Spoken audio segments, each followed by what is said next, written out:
নমস্কার। আমরা প্রত্যেকে কিন্তু মায়ের গর্ভে 9 মাস 10 দিন থাকি।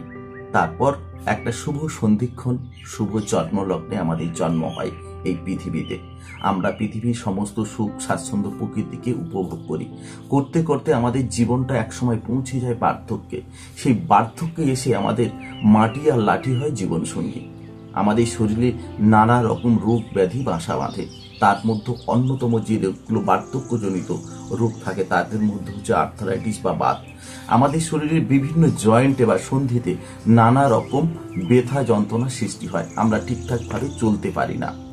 সেক্ষেত্রে আমাদের যে সমস্ত গ্রামীণ চিকিৎসক বন্ধুরা রয়েছে তাদের কাছে আমরা পৌঁছে যাই, অথবা যে ব্লক হাসপাতাল রয়েছে সেখানে বা পৌঁছে যাই চিকিৎসার জন্য।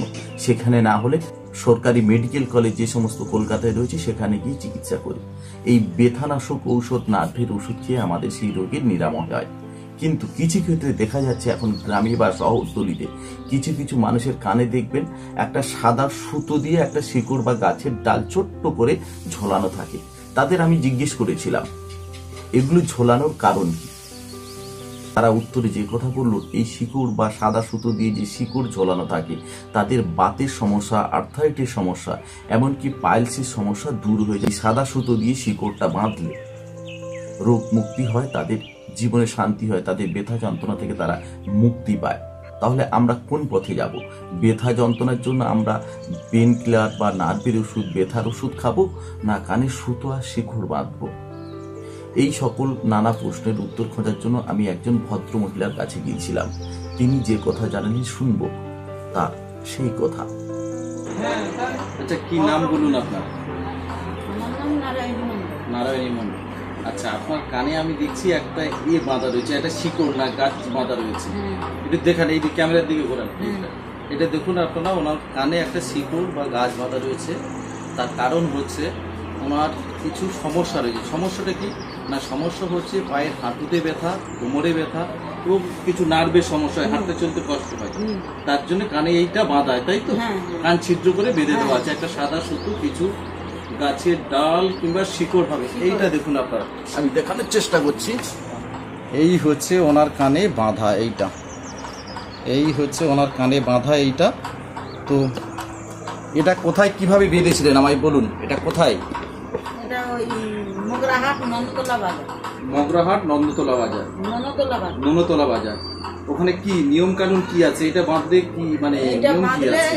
সকালে আমরা সকালে 3টের সময় উঠে পায়খানা পেশাব করে চ্যান করে আর না খেয়ে যেতে হবে। ওখানে নিরামিষ খাবে। যেদিন যাবেন শনিবারে নিরামিষ খেতে হবে, রবিবারে ভোর 3টে উঠে চ্যান চ্যান করে যেতে গেলে ওখানে তোমার 3.5 ঘন্টা রাস্তা।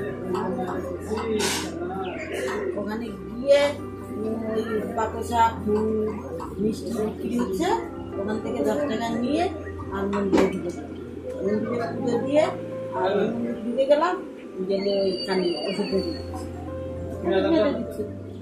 আমরা বলে দিচ্ছে যে এই চিড়ে আর চানাচুর এটা খাওয়া যাবে না, চিড়ে আর চানাচুরটা খাওয়া যাবে না, এটা খাওয়া যাবে না। আর নিয়ম কানুন কিছু আছে? আর কোনো নিয়ম নেই। আর কোনো নেই। আচ্ছা, আর যাদের বলি রোগ আছে, বলি বলতে অশ্বরোগ, পাইলস যাদের রয়েছে, আচ্ছা, তারা ওই মাসের দিন যতদিন বাঁচবে খেতে পারবে। তাহলে আপনার কানে এইটা যে বেঁধেছে, এটা বাঁধার পর আপনি এখন কেমন আছেন? ভালো আছেন। আপনার বাড়ি কোথায়? আমার বাড়ি এই তো মনসাতলা, চিমটে মনসাতলা, মানে আমতলি, আমতলি বাজারের পাশাপাশি, তাই তো? আচ্ছা, তো আপনার এলাকায় কত মানুষ গেছে ওখানে? বহু লোক। ওখানে গিয়ে আপনি কতজন দেখেছেন? কটার থেকে খোলে ওই মন্দিরটা? বাবা, লাইন দেখবে তোমার হয়ে যাবে। কত মানুষ ঠেলে ঢুকে যাওয়া, প্রচুর লোক, হাজার হাজার মানুষ প্রত্যেক দিন। না প্রত্যেক রবিবার করে উনি বসেন। কি সাধু পুরুষ না এমনি সাধু মা, কে বসেন? ছেলে না মেয়ে? ছেলে। উনি কি স্বপ্নে পেয়েছেন? হ্যাঁ, আচ্ছা আচ্ছা, ছেলে। রাধা গোবিন্দ মন্দির আছে, ওখানে উনি স্বপ্নে পেয়েছেন। রাধা গোবিন্দের মন্দিরে স্বপ্নে পাওয়া উচিত, সেটা উনি দিচ্ছেন। খরচ কি কিছু ওখানে হয় আপনার? খরচ কি বলতে যাওয়া আসা যা খরচ হবে হবে, আর ওখানে ওই কানের ওষুধটা দিয়েছে 20 টাকা। আর ওই যাওয়ার সময় একটা গোটা সুপারি নিয়ে যেতে হবে, ওখানে 2 টাকা আর একটা গোটা সুপারি দিয়ে দিতে হবে, দিয়ে মন্দির দিতে যাবে, গিয়ে ওষুধটা বাঁধার পরে তোমাকে 20 টাকা দিয়ে চলে যাবে। মানে প্রণামী 20 টাকা। আর এই স্বপ্নে পাওয়া ওষুধের জন্য কি কোনো না কিছু না পয়সা না নেই? না না। এটা দিয়ে আপনারা ভালো, তাই তো?